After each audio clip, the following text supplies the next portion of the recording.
This is a flood monitoring alerting system by using ESP32.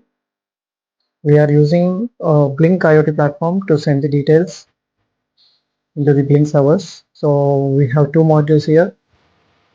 One is ultrasonic sensor for flood level monitoring, and then one is rain sensor to check whether rain is falling or not. Now let us see this in action.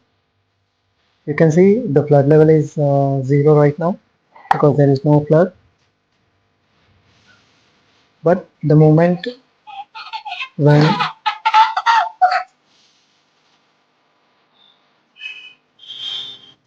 the flood increases, I'm demonstrating here by using my hand, flood increases.